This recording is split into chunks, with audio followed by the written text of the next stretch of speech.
What if one umbrella could destroy your future or save it? Zara Thompson had 30 minutes before the most important interview of her life. 3 years studying city planning. One chance to escape poverty. 0 backup plans. The old man stood shivering in Murphy's diner doorway, soaked to the bone. "Sir, take this." Zara pressed her only umbrella into his trembling hands. Thomas looked up, startled. "Oh no, dear. You'll get drenched. Everyone deserves shelter." She was already stepping into the rain. Thomas Whitmore watched this young black woman sacrifice her comfort for a complete stranger. He didn't know her name, didn't know she'd spent her last $5 on interview clothes, didn't know she was about to walk 6 blocks through a storm that would ruin everything. But he would remember this moment. Because tomorrow, when powerful people try to destroy Zara's dreams, Thomas Whitmore, father of the woman planning her downfall, would have a choice to make. Some umbrellas protect more than bodies. The coffee maker at Murphy's diner gurgled its last breath as Zara wiped down table 6. The morning rush meant survival, tips that paid rent, smiles that earned mercy from impatient customers nursing hangovers and grudges. "Order up!" Jimmy's voice cut through the breakfast chaos. Zara balanced 3 plates, grabbed the coffee pot. Table 12 hosted the same construction crew every morning. Carlos and his boys, hands scarred from honest work. "Usual suspects," she smiled, setting down eggs over easy.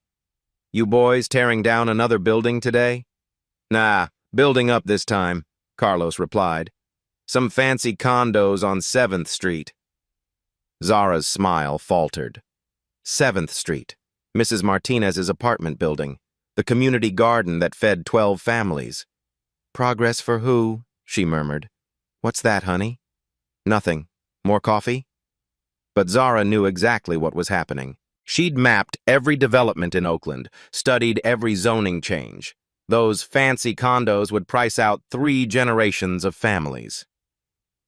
6 hours later, she climbed 18 steps to her studio apartment. The ritual never changed. Count the steps, unlock 3 deadbolts, pretend the math would work this month. Bills spread across her fold-out table like tarot cards predicting doom. Rent, town $200. Utilities, $180. Tips this week, $340. The numbers laughed at her dreams. But beside the bills lay her real treasure, a battered notebook filled with sketches.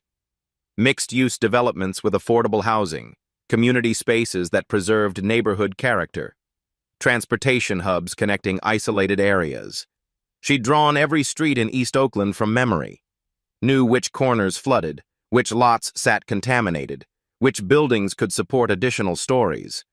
While her Berkeley classmates networked at coffee shops, Zara served coffee. While they did unpaid internships, she paid rent.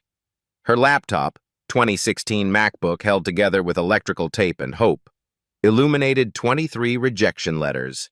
Same message, different letterheads. "Thank you for your interest. Not a good fit. Pursuing other candidates." But tomorrow's interview felt different.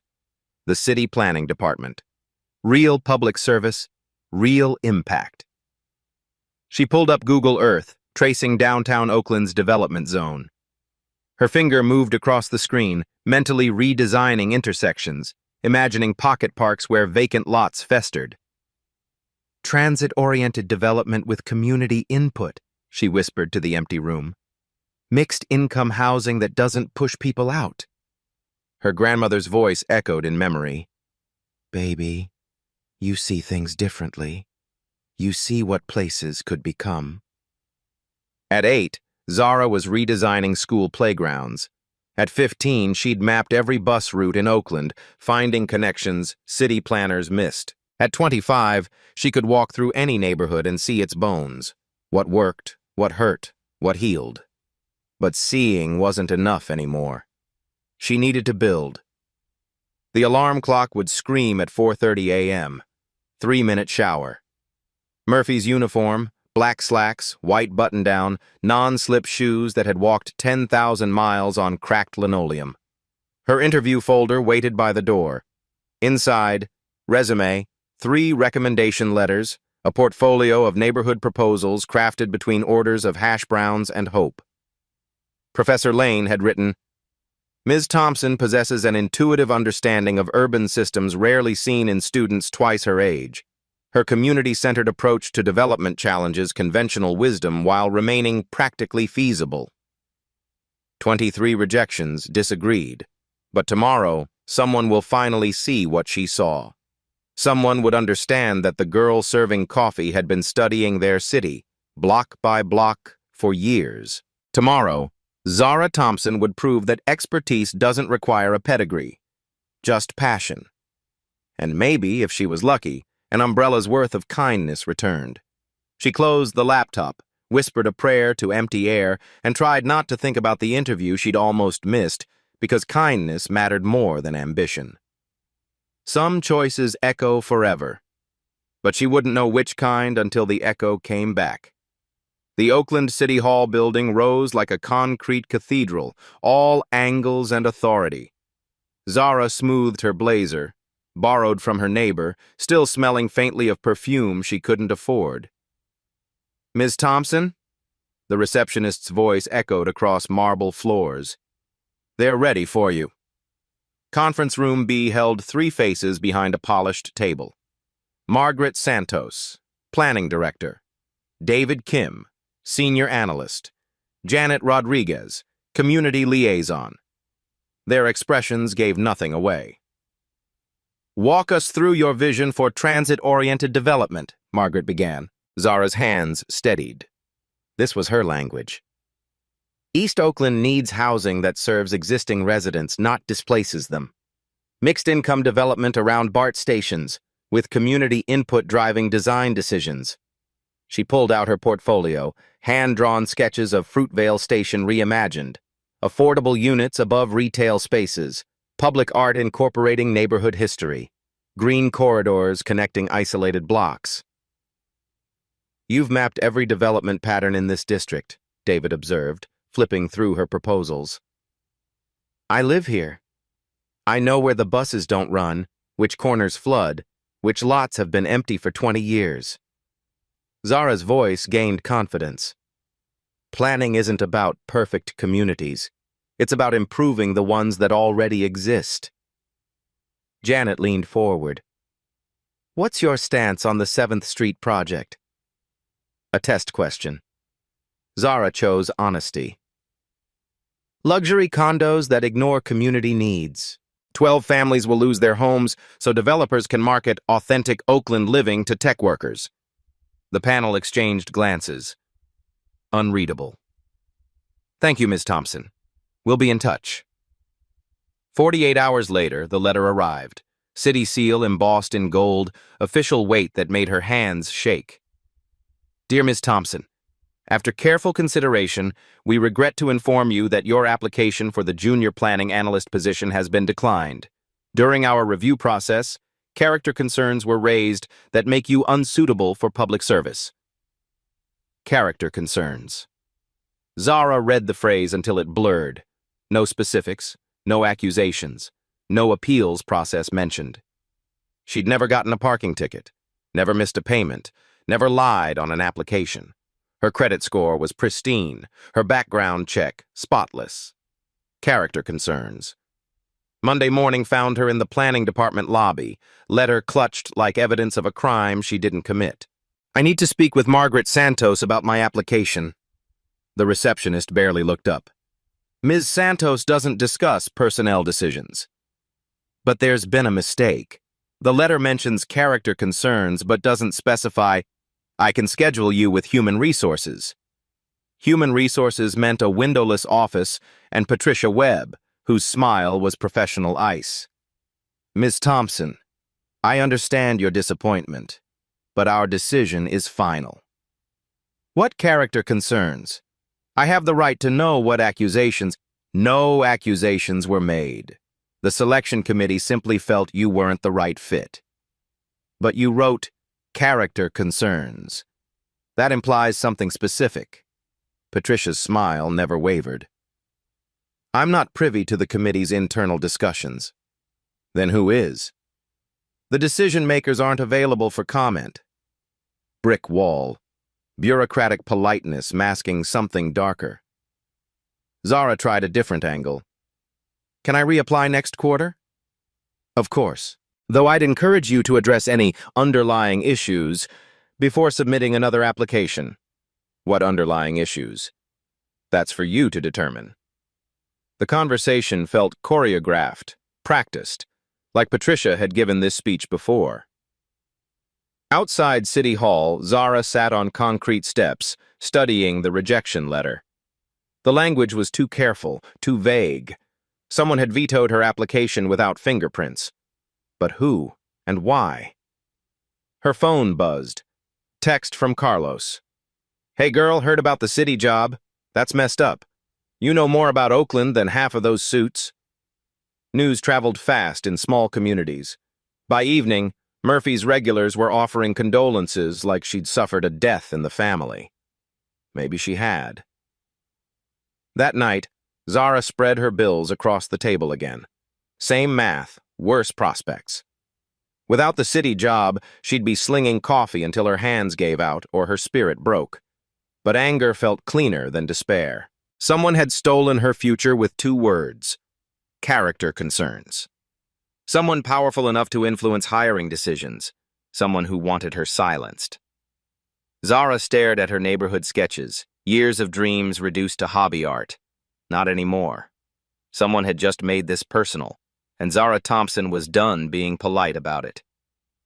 Thursday afternoon at Murphy's brought the usual suspects: construction crews, office workers grabbing coffee, retirees nursing pie and memories.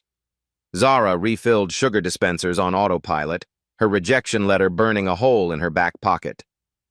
The bell above the door chimed. She looked up to see a man in an expensive overcoat, silver hair perfectly styled despite Oakland's wind, out of place as a peacock in a parking lot. Thomas Whitmore slid into booth 7, studying the laminated menu like it contained state secrets. Coffee, sir? Zara approached with her professional smile intact. He looked up. Recognition flashed across pale blue eyes. You're the young woman from Tuesday night, the umbrella. Heat crept up Zara's neck. Oh, right. How are you feeling? You looked pretty soaked. Thanks to your kindness, I made it home safely. Thomas gestured to the seat across from him. Please, sit for a moment. I'm working. Jimmy, Thomas called toward the kitchen. Mind if I borrow your waitress for 5 minutes? Jimmy poked his head out, flour dusting his apron. Sure thing, mister.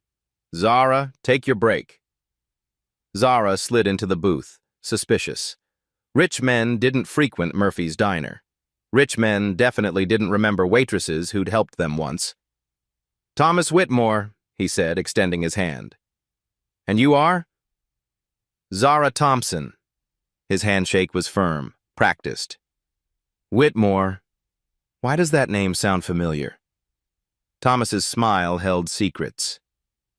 My daughter runs a development company here in Oakland, Whitmore Industries. The sugar dispenser slipped from Zara's fingers. Whitmore Industries. The company behind half the luxury condos pricing families out of East Oakland, including the 7th Street project. I see you know our work, Thomas observed. Your daughter's displacing my neighbors. Victoria tends to focus on profit margins over people. Something sad flickered across his features. We don't always agree on business philosophy. Zara studied his face. Expensive suit, Rolex watch, shoes that cost more than her monthly rent. But his eyes held genuine regret. Why are you here, Mr. Whitmore? That umbrella Tuesday night, you had somewhere important to be. Job interview. Zara's voice went flat. Didn't work out. I'm sorry to hear that. What kind of work? City planning, community development. She laughed bitterly. Apparently, I have character concerns. Thomas frowned. Character concerns? That seems unusual. Tell me about it. He was quiet for a long moment, studying her hands wrapped around her coffee cup. Working hands, honest hands. Zara, my family hosts a charity gala next Saturday. Bay Area Community Foundation. Lot of city officials attend. Planning commissioners, developers, people with influence. He pulled out an embossed card. Would you consider coming as my guest? Zara stared at the invitation. Gold lettering, heavy cardstock. The kind of event she'd only seen in magazines. I don't understand. You sacrificed your comfort for a stranger. That tells me more about your character than any background check. Thomas stood, leaving a $20 bill on the table for a $5 coffee. The gala might provide opportunities to network. Ask questions about that job rejection. Mr. Whitmore, I appreciate the gesture, but I don't belong in that world. My dear, kindness belongs everywhere, especially where it's needed most. He headed toward the door, then paused. The event is formal. If you need anything, dress, transportation, my assistant can arrange it. No strings attached. Why would you help me? Thomas smiled, and for a moment looked less like a businessman, more like someone's grandfather. Because sometimes the universe sends us exactly the person we need to remember who we used to be.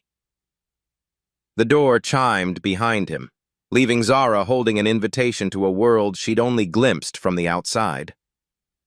A world where decisions were made about people like her by people like them. Maybe it was time to see power up close. Saturday morning found Zara standing outside Nordstrom, Thomas's assistant's business card trembling in her hand. 3 hours until the gala. Zero idea how to navigate designer dresses or high society. Ms. Thompson? A woman in her 50s approached, perfectly coiffed and radiating efficiency. I'm Helen, Mr. Whitmore's assistant. Shall we find you something stunning? The personal shopper treated Zara like visiting royalty, pulling gowns in midnight blue, forest green, deep burgundy. Zara chose simple black, classic, understated, impossible to get wrong. Excellent choice, Helen approved, arranging for alterations. Now, shoes and accessories. By 4 p.m., Zara barely recognized herself. The dress fit like it was made for her body. Subtle jewelry caught light without screaming for attention. Hair swept up, makeup professionally applied but natural. You look beautiful, Helen said simply. Remember, you belong there as much as anyone else. The town car felt like a spaceship compared to Oakland's buses. Through tinted windows, Zara watched the city transform from working-class neighborhoods to manicured estates perched in the hills. The Claremont Hotel rose before them like a palace. Valets in white gloves helped guests from luxury cars. Women in gowns worth more than Zara's annual salary glided up marble steps. Thomas waited in the lobby, distinguished in his tuxedo. You look radiant, he said, offering his arm. Ready to meet Oakland's power brokers? The ballroom took Zara's breath away. Crystal chandeliers cast rainbows across marble floors. Silent auction displays showcased vacation packages to places she'd only seen in movies.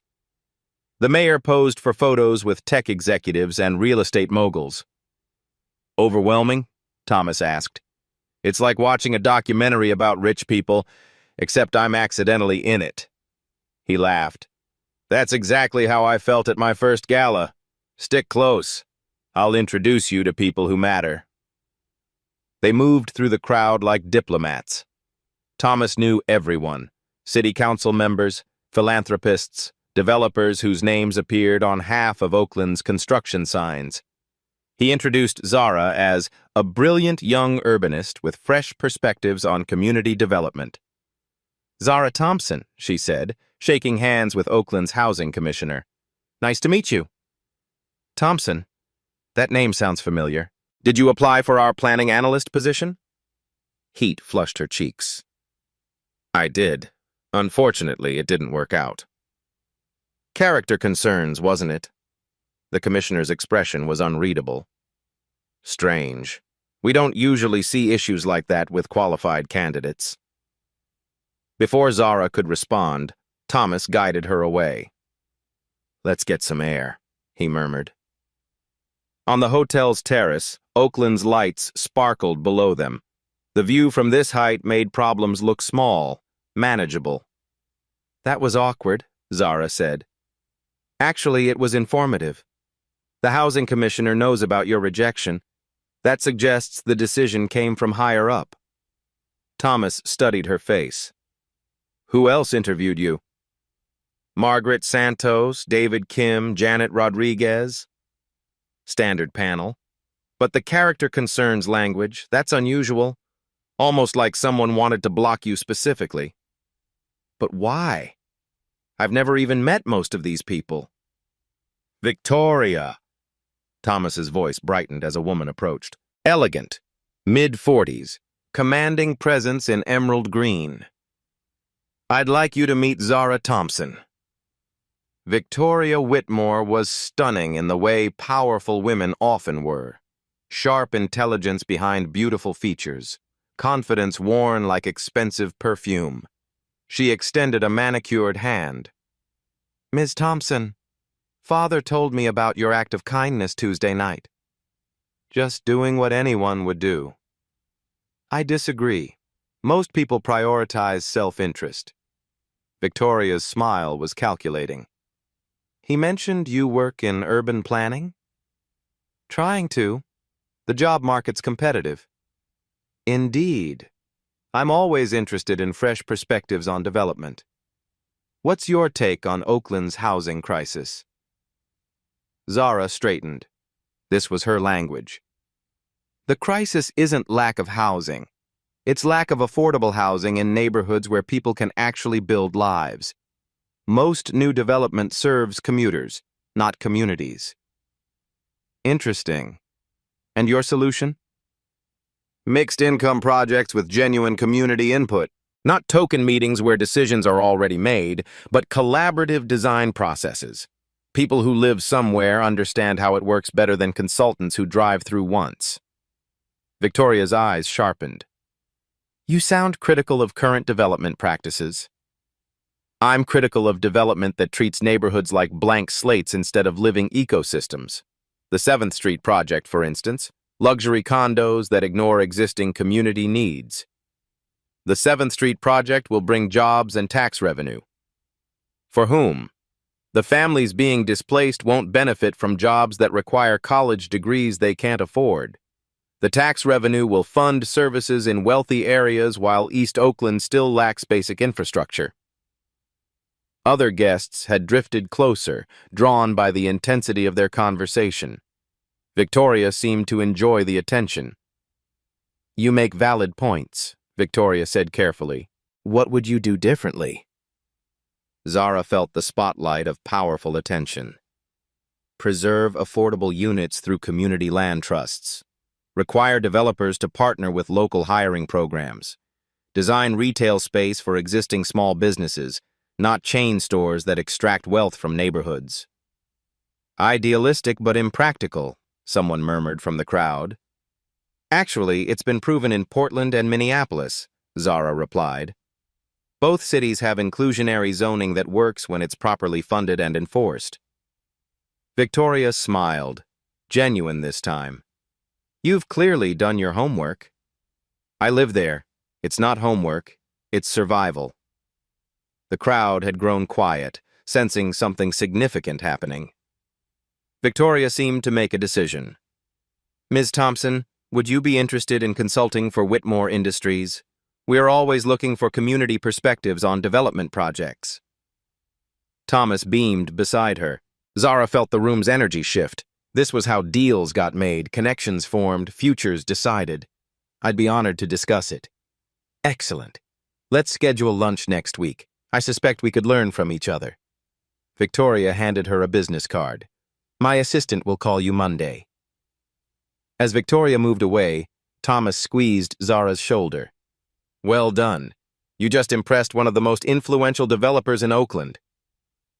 Zara watched Victoria work the room, stopping to chat with city officials, tech executives, and philanthropists. Everyone wanted her attention. Everyone smiled when she spoke. She seems intense. Victoria's brilliant, sometimes ruthlessly so, but if she's interested in your perspective, that could open doors. Driving home through Oakland's late-night quiet, Zara felt the evening's possibilities settling around her like expensive fabric. A consulting opportunity, direct access to power, maybe the beginning of real change. But something nagged at her.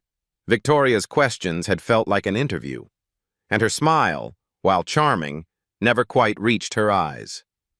Still, doors were opening. For the first time in months, the future felt larger than Murphy's Diner. Monday's rain drummed against floor-to-ceiling windows in Victoria Whitmore's downtown office. Zara had never seen Oakland from the 42nd floor. The city spread below like an urban planning textbook, neighborhoods she knew by heart reduced to geometric patterns. "Impressive view," Victoria said, settling behind a glass desk that probably cost more than Zara's yearly rent. "Coffee? It's imported from Guatemala, single origin, direct trade." "Thank you." The porcelain cup felt fragile in Zara's working hands. "I've been thinking about our conversation Saturday night, your insights on community-centered development." Victoria opened a leather portfolio. "I'd like to offer you a consulting contract. 20 hours a week, reviewing our Oakland projects for community impact." Zara nearly choked on her coffee. "Seriously? $40 an hour, flexible schedule to accommodate your other work." Victoria slid a contract across the desk.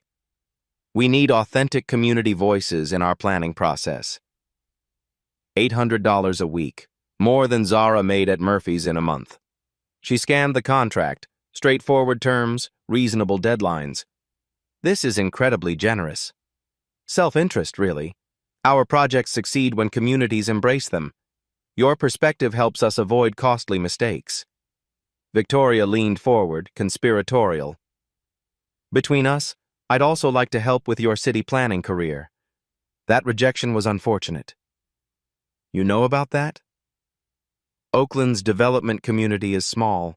News travels." Victoria's expression showed concern.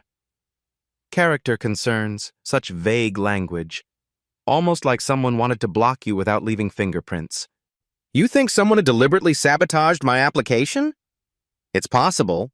You asked hard questions about the 7th Street project during your interview. Some people don't appreciate scrutiny."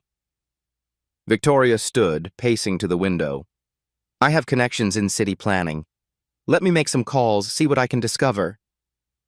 Relief flooded Zara's chest. An ally with power, resources, influence.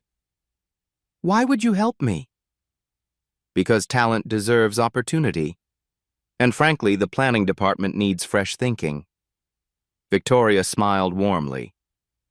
"Start next Monday? I'll have my assistant send project files for your review."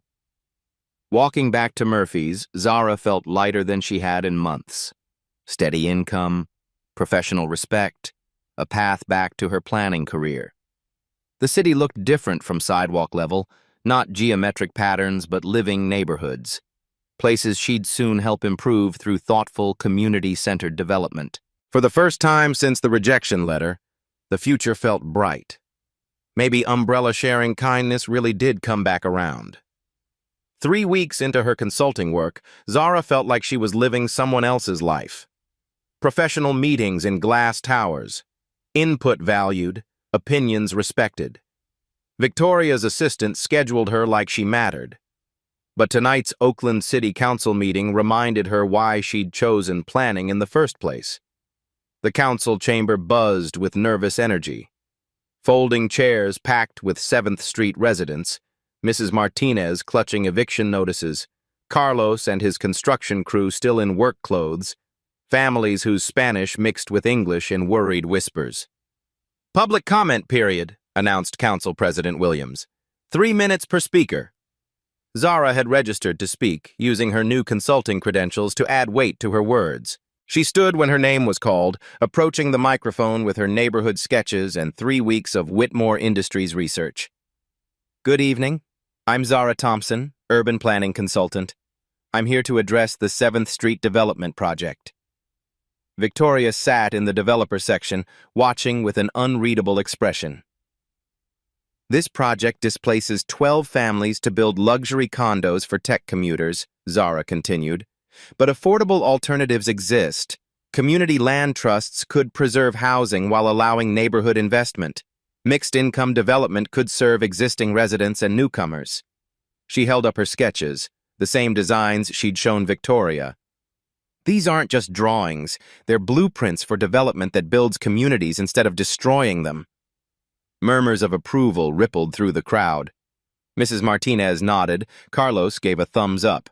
The developer claims community input was gathered, but I've reviewed the meeting notes. 2 sessions, poorly advertised, scheduled during work hours. That's not engagement, it's theater. Victoria's jaw tightened. Oakland deserves development that serves Oakland families.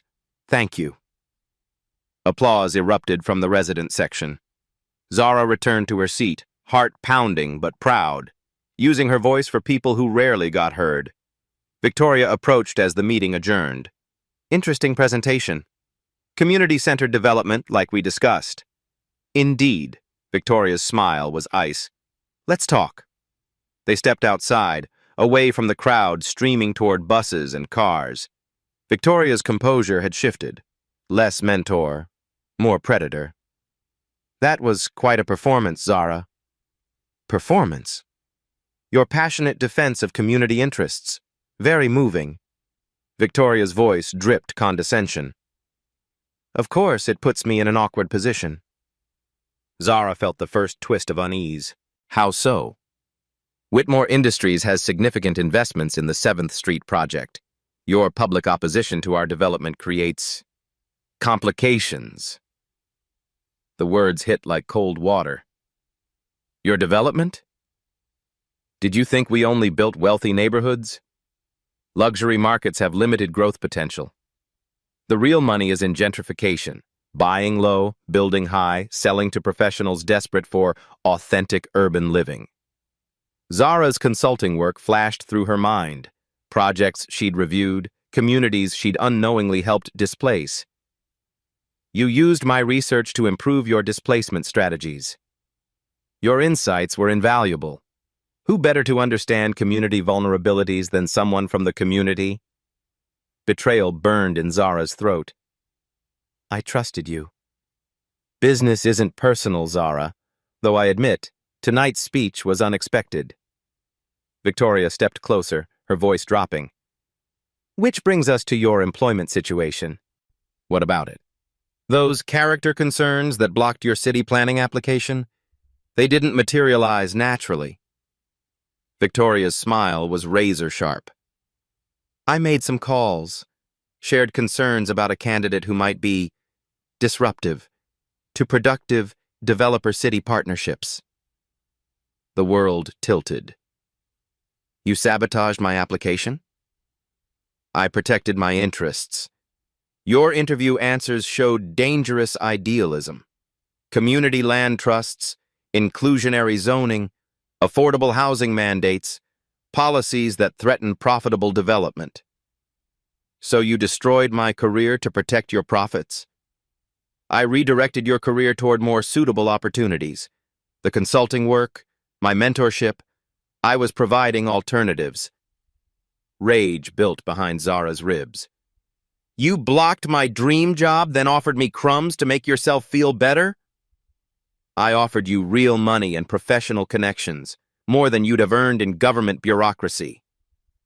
Victoria's voice hardened. But tonight's performance suggests you lack proper gratitude. Gratitude for being used, for being elevated beyond your circumstances. Victoria pulled out her phone. Which brings me to an important decision you need to make. She showed Zara the screen, a draft email to the city planning department. After careful consideration, I must withdraw my previous recommendation regarding Ms. Thompson's consulting work. Recent behavior suggests character issues that make her unsuitable for public service roles. One phone call eliminates any chance of future planning work in Oakland, Victoria said. Your name gets quietly blacklisted. No one will hire you for anything more complex than serving coffee. Zara's hands shook with fury. You can't. I absolutely can. Unless we reach an understanding. What kind of understanding? You stop attending council meetings. Stop advocating against developments that benefit the city's economic growth. Focus your consulting work on projects that don't conflict with Whitmore Industries' interests. Victoria's voice turned almost gentle. Continue being my bright, talented consultant. Keep earning real money. Stay in your lane. The choice crystallized with ugly clarity. Submit to blackmail or lose everything she'd worked toward. And if I refuse, then you'll spend the rest of your career wondering what might have been. No planning work, no consulting contracts, no professional future. Just Murphy's Diner until you're too old to carry plates. Victoria stepped back, giving Zara space to consider. I don't want to destroy you, Zara. You're talented, intelligent, and passionate about your community. But passion without pragmatism is just noise. Cars pulled away from the council building. Families who'd spoken tonight about losing their homes, trusting the government to protect them. Mrs. Martinez had thanked Zara personally. The first time anyone in power had listened. Those people in there deserve someone fighting for them, Zara said quietly. Those people will be fine. Oakland's full of affordable housing in other neighborhoods. You mean poorer neighborhoods, further from jobs, transit, opportunities. I mean neighborhoods appropriate to their economic circumstances. The mask was completely off now. Victoria wasn't a mentor or ally. She was the system Zara had spent years studying, the machine that ground communities into profit margins. I won't be your token community voice, Zara said. And I won't stay silent while you destroy my neighbors' homes. Victoria sighed like a disappointed parent. That's unfortunate. You're choosing poverty over pragmatism. I'm choosing principle over profit. Same thing, really. Victoria walked toward her Tesla. Enjoy Murphy's Diner, Zara. I suspect you'll be there longer than expected. Shay. Whitmore Family Estate, dining room. Sunday evening. Crystal glasses caught candlelight as Thomas carved the roast, a weekly ritual that usually brought him joy. But tonight, Victoria's phone buzzed constantly against the mahogany table. Popular evening, he observed. Just business. Victoria silenced another call. The 7th Street project is moving to final approval. Lots of moving pieces. How's that young woman, Zara Thompson, still consulting for you? Victoria's fork paused halfway to her mouth. Actually, that arrangement ended. Creative differences. Creative differences? She had some naive ideas about development priorities. Sweet girl, but not practical for serious business. Thomas set down his carving knife. Naive ideas like affordable housing. Among other things. Victoria's voice carried dismissive ease. She spoke at last week's city council meeting, opposing the very project I hired her to consult on. Conflict of interest, obviously. She opposed your project? Father, you can't run a successful business by catering to every sentimental neighborhood concern. Development requires difficult decisions. And her city planning career? Last I heard, she'd been rejected from that municipal position. Victoria shrugged. Character concerns, according to the hiring committee. Something in her tone made Thomas study his daughter's face. The same expression she'd worn as a child when caught in lies, too casual, slightly defensive. Character concerns about a young woman who gives umbrellas to strangers in the rain. You don't know her like I do. But Thomas was beginning to suspect he didn't know Victoria like he thought he did. Thomas's home office. Late night. Sleep eluded Thomas. He sat in his study, laptop open, researching Oakland city contracts. 40 years in business had taught him to read between lines, follow money trails, spot patterns. What he found made his stomach turn. Whitmore Industries had won 12 development contracts in 18 months, all in neighborhoods undergoing rapid demographic change, all requiring minimal affordable housing components, all approved despite community opposition. He cross-referenced city planning staff changes. 3 community advocates had left the department citing philosophical differences. 2 neighborhood organizers had been arrested on questionable charges during protests, and Zara Thompson rejected for character concerns despite stellar qualifications. The pattern was unmistakable. Victoria wasn't just developing properties, she was systematically removing obstacles to gentrification. Thomas opened his desk drawer, retrieved the umbrella Zara had given him, still damp from Tuesday night's rain, 3 weeks later. A reminder of kindness in a world increasingly defined by calculation. His daughter had become someone he didn't recognize. Murphy's Diner. Tuesday morning. Zara looked up from wiping tables to see Thomas in booth 7, coffee growing cold as he stared at documents spread across the Formica surface. "Mr. Whitmore? You okay?" "Actually, no." His voice carried a weight she hadn't heard before. "May I speak with you privately?" Jimmy nodded toward the back office. "Take 5, Zara." Behind closed doors, Thomas looked older, diminished. "I owe you an apology." "For what?" "For my daughter." He slid a folder across the desk. "I've been researching Oakland development patterns. What I found, it's not the business I thought we were running." Zara opened the folder. City contracts, approval timelines, correspondence between Whitmore Industries and planning officials. Her rejection letter clipped to emails discussing problematic candidates. "She blocked my application?" "And others. Community advocates. Anyone who might oppose profitable developments." Thomas's hands shook slightly. "I built Whitmore Industries to create value, not destroy communities. Victoria has turned it into something else entirely." Zara read through emails discussing her as a disruptive influence and threat to productive partnerships. Her consulting work is described as intelligence gathering on community vulnerabilities.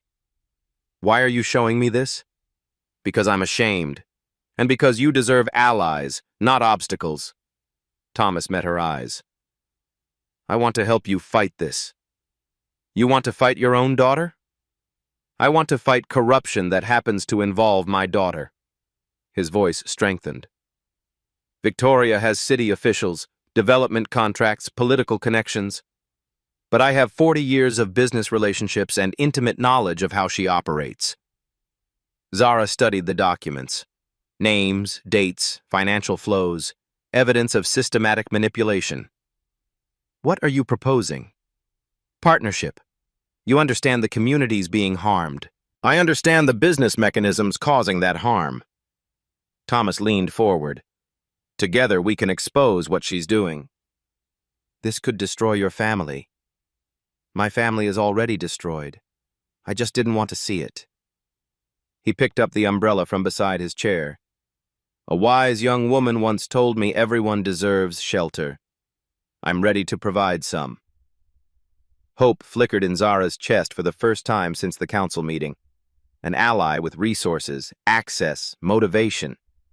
"What do you need me to do?" "Help me understand what justice looks like. Then let's build it together." Whitmore Industries boardroom. Friday, 2 p.m.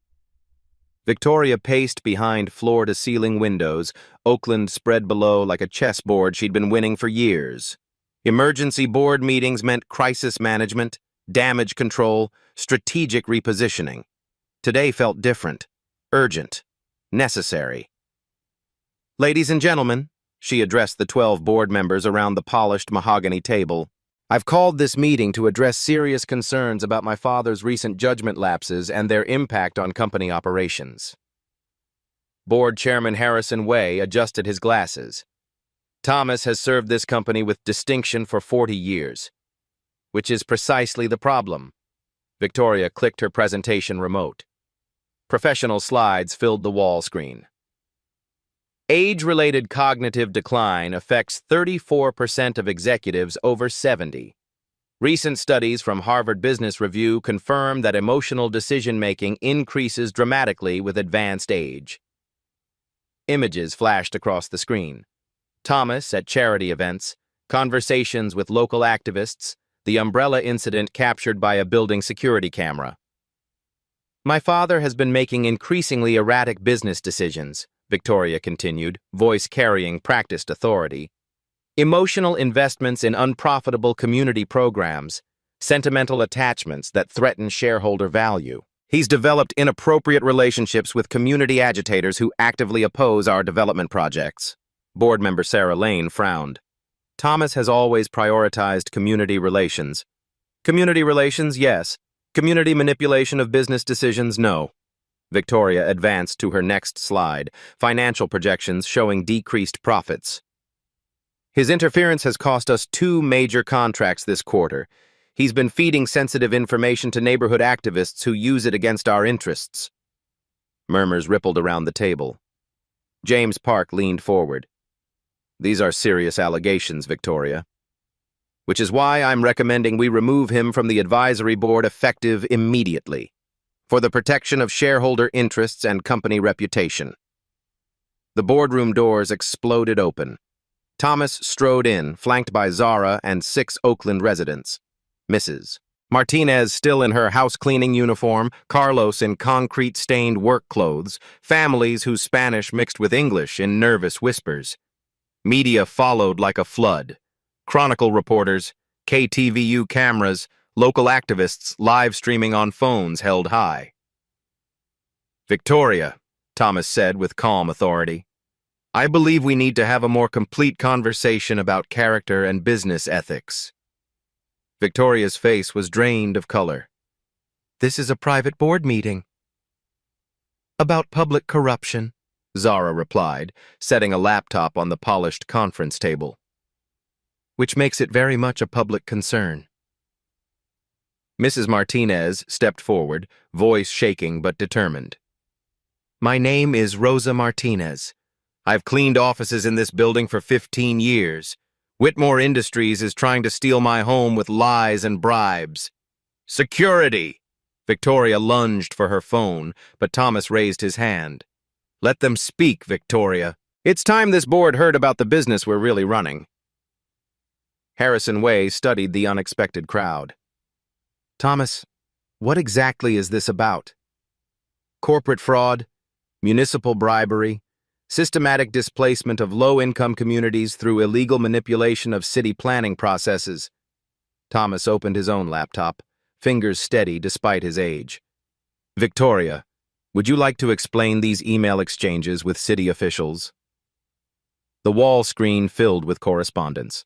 Victoria's messages discussing problematic candidates, payment schedules disguised as consulting fees, strategic plans for neutralizing community opposition through targeted pressure. Board member James Park read aloud. Zara Thompson's background investigation reveals multiple leverage points. Community ties and financial vulnerabilities make her susceptible to employment pressure. He looked up, horrified. Victoria, did you systematically blacklist qualified job applicants? I protected legitimate company interests against radical activists? By bribing public officials? Zara clicked on banking records. Wire transfers to Planning Commissioner David Kim's personal account totaling $47,000. Consulting payments to Margaret Santos that precisely coincide with project approval dates. Monthly retainer fees to Janet Rodriguez disguised as community outreach expenses. The evidence scrolled past like an indictment. Payment schedules, email confirmations, bank routing numbers that connected Whitmore Industries to every corrupt decision affecting Oakland's affordable housing. Victoria's professional composure began cracking. You don't understand the complex realities of development politics in California. I understand criminal enterprise, Carlos interrupted, stepping forward. And this is organized crime in business suits. Sarah Lane studied the financial documents on her tablet. Victoria, these allegations suggest systematic corruption spanning multiple city departments. They're fabrications! Victoria's voice rose toward hysteria. Disgruntled community members making false accusations against a successful company. Against documented bank transfers, Thomas pulled up additional files. Federal banking records showing systematic payoffs. Email threads explicitly discussing character assassination of planning candidates who might oppose profitable developments. Chronicle reporter Michelle Santos scribbled notes rapidly. Ms. Whitmore, these documents suggest a criminal conspiracy involving municipal corruption, housing discrimination, and fraudulent business practices. This is an orchestrated attack. Victoria's mask of professionalism shattered completely. My own father colluding with radical community agitators to destroy the family business I've spent years building. The family business was supposed to serve communities, not exploit them, Thomas replied with infinite sadness. When did we become predators instead of builders, Victoria? When we started prioritizing sentimentality over sustainable business practices. Victoria whirled toward the community members. Those neighborhoods needed economic improvement. They needed investment, not displacement. Mrs. Martinez's voice carried decades of frustration. You destroyed 12 families' homes to build condos that cost more than we earn in 10 years. Market forces determine housing prices. Manipulation determines housing access. Zara's voice carried the authority of years studying urban economics. Community land trusts, inclusionary zoning, local hiring requirements, proven solutions that create shared prosperity instead of extracting wealth from vulnerable populations. Victoria looked around the boardroom, seeing expressions of shock, disgust, moral revulsion on faces that had trusted her leadership for years. You have no comprehension of what it takes to run a profitable development company in this regulatory environment, she said desperately. Community concerns don't fund payrolls or generate returns for pension funds. Neither does federal prison, Harrison Way said quietly, which appears to be where this evidence suggests you may be headed. The words fell like a gavel in the silent room. Outside, car horns honked in synchronized rhythm, the community rally that had gathered when news spread through social media networks.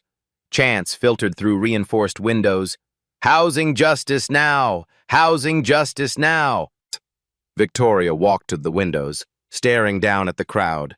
Hundreds of families she'd been systematically displacing, workers whose livelihoods she'd eliminated, activists she'd tried to silence through intimidation, all holding signs with her company logo crossed out in red marker.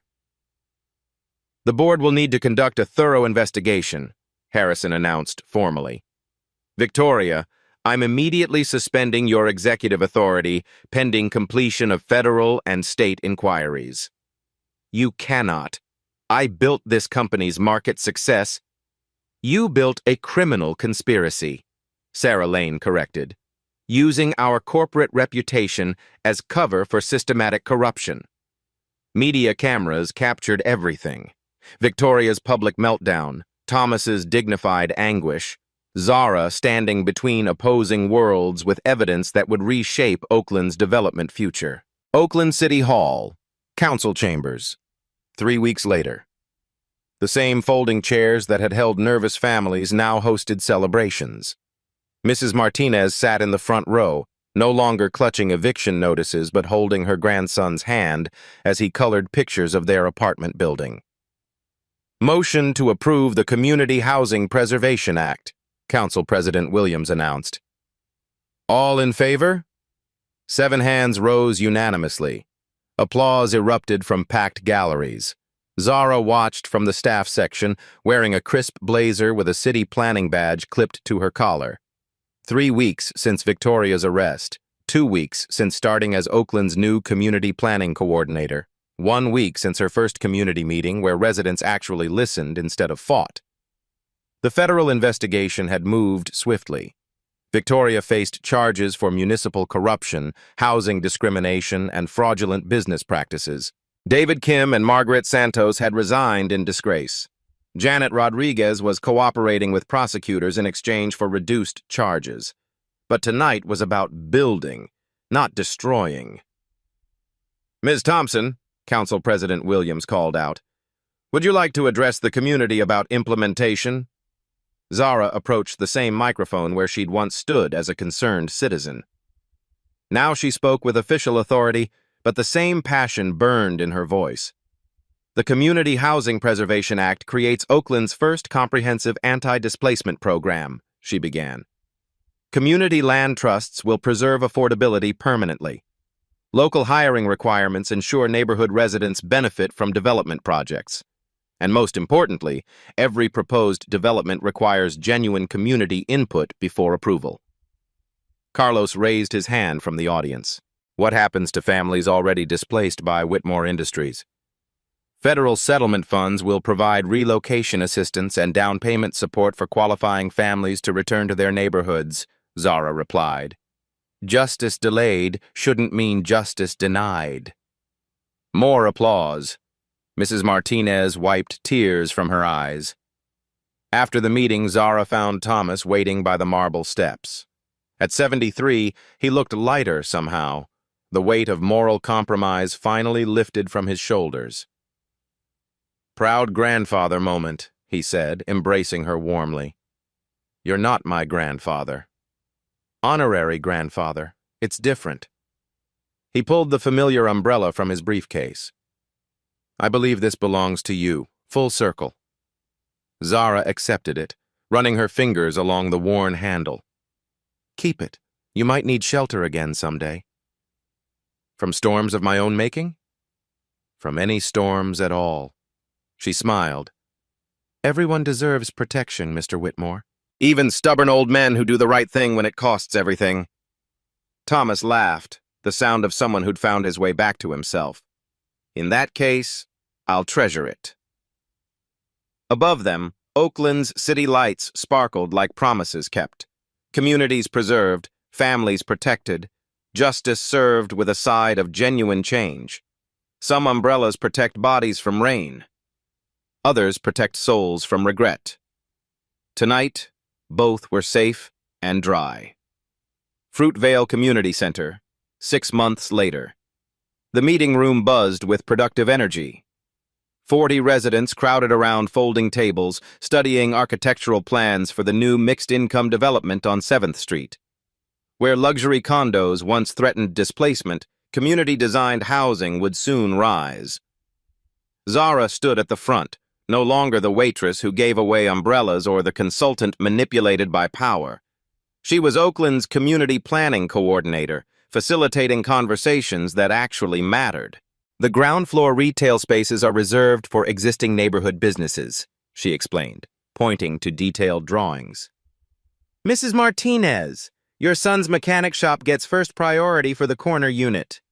Rosa Martinez beamed, her grandson drawing pictures of apartment buildings in crayon. Mija, you kept your promise. Carlos raised his hand. Timeline for construction jobs? Hiring starts next month. Local residents get training programs and first consideration for all positions. Zara smiled. We're not just building housing, we're building community wealth. The umbrella sat propped against the wall, now a symbol rather than necessity. Thomas had returned it one final time with a note.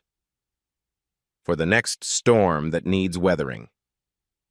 Outside, Oakland's evening lights reflected off rain-washed streets.